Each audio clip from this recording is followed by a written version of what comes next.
It gets down to, can he win Florida? Do I win Ohio? I mean, that's what we'll see. Because if you can't win your own state, then I don't know how you move on. That is extreme ownership. That is John Kasich, Ohio governor, kicking off a 6-day tour in Michigan. Ohio Senator Rob Portman is a Kasich supporter. He's our guest from the Hill. And how are you, Senator? Nice to see you Bill back. Hammer, how are you? Back on our program. I'm fine.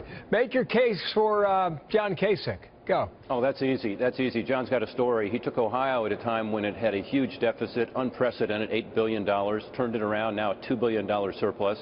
Just what we need to do here in Washington, D.C. with the debt and deficit.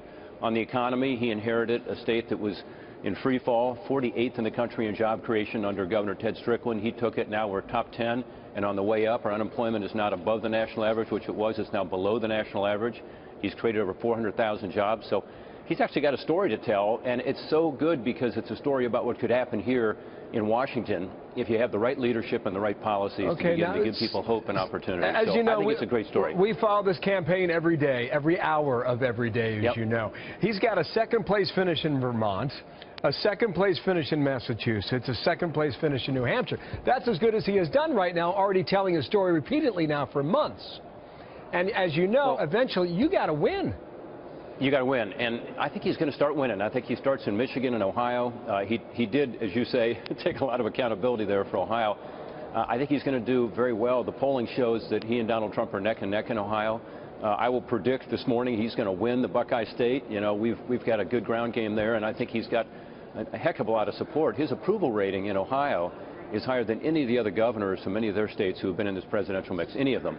And the reason is he's delivered. So I think that's what people are looking for ultimately, Bill, is someone who can not just give a good speech and maybe throw out some, red meat, but actually can get something done to help move this country forward and bring people together. If he wins his home state, that's 66 delegates, winner take all. But what after that? Where else does he win?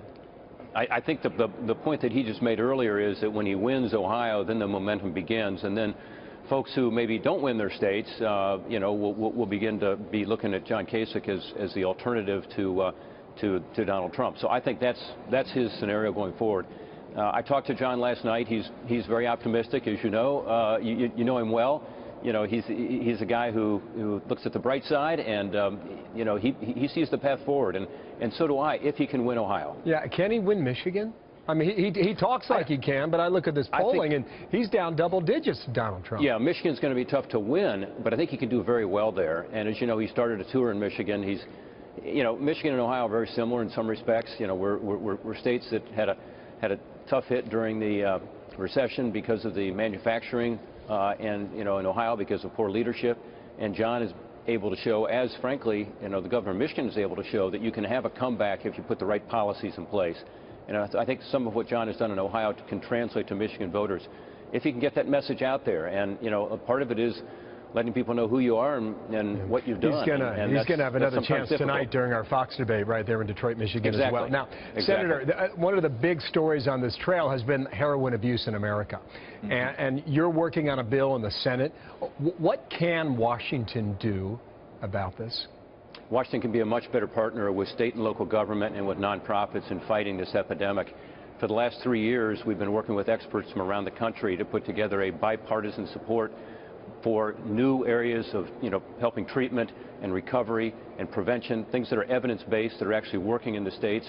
So it's incentivizing states and communities to do the right thing, helping law enforcement more to be able to handle this issue, both in terms of not locking people up but getting them into treatment, but also providing them with what they need to save lives, which is called Narcan or naloxone, and then helping with prescription drugs to stop the overprescribing by saying on a national basis, let's have a drug monitoring program where you know what prescriptions people are getting.